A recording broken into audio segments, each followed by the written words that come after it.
Bonjour à tous, dans cette vidéo, nous allons aborder les marqueurs biologiques de l'inflammation. Ce marqueur doit être la conséquence de la réaction inflammatoire et être indépendant de l'étiologie de la réaction. Il doit présenter une cinétique d'évolution rapide et augmenter de façon proportionnelle au degré de l'inflammation. Son dosage doit être le plus précis, rapide, standardisé et le moins coûteux possible. Les principales protéines sont la protéine C réactive, aussi appelée la CRP, la procalcitonine, aussi appelée la PCT, mais aussi le fibrinogène, le rosomucoïde, etc.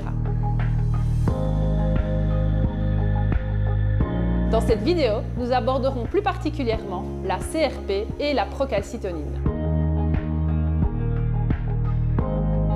La CRP fait partie des protéines de la réaction inflammatoire dont la concentration sérique augmente d'au moins 25% au cours de cette réaction et parfois bien plus. Elle est indépendante de la vitesse de sédimentation et son retour à la normale s'effectue en 3-4 jours. Par contre, la CRP est non spécifique de l'inflammation et elle n'indique donc pas le ou les organes touchés. En ce qui concerne les valeurs de référence, elles doivent être inférieures à 5 mg par litre chez un sujet sain. La CRP présente une variabilité biologique importante en intra-individus. Les concentrations sont influencées par le sexe, l'âge, le cycle menstruel, l'indice de masse corporelle, certains médicaments et le tabac. Si le taux est supérieur à 100 mg par litre, voire plusieurs centaines de milligrammes par litre, cela confirmera une maladie infectieuse. Oui, la CRP est très utile pour suivre l'efficacité d'un traitement, corticoïdes, antibiotiques ou bien d'autres. Oui, elle permet de différencier une fièvre d'origine infectieuse d'une fièvre non infectieuse face à une clinique aspécifique et des examens microbiologiques qui ne sont parfois pas assez rapides pour en faire la distinction.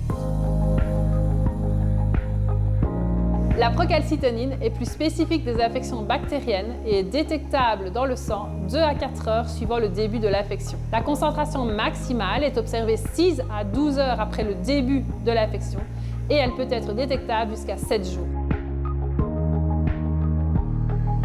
La procalcitonine est principalement utilisée pour faire le diagnostic différentiel d'une infection bactérienne ou d'une septicémie. Ainsi, par exemple, elle va nous aider à différencier une pneumonie d'origine bactérienne d'une pneumonie d'origine virale. Une diminution des concentrations est un excellent reflet de la résolution de l'infection. La prescription du dosage de la procalcitonine restera toutefois indiquée plutôt aux soins intensifs devant la suspicion de sepsis, ainsi que dans la désescalade thérapeutique. De plus, contrairement à la CRP, la procalcitonine n'est pas remboursée actuellement. J'ajouterai que l'utilisation de la procalcitonine doit rester réservée à l'utilisation en milieu hospitalier et ce, dans des conditions spécifiques. Vous retrouverez des informations complémentaires dans la fiche réalisée par le host et ellipse jointe à cette vidéo et qui s'affiche lors du scan du QR code. Si vous avez des questions en prévention et contrôle des infections, infectiologie ou gestion de l'antibiothérapie, n'hésitez pas à nous contacter.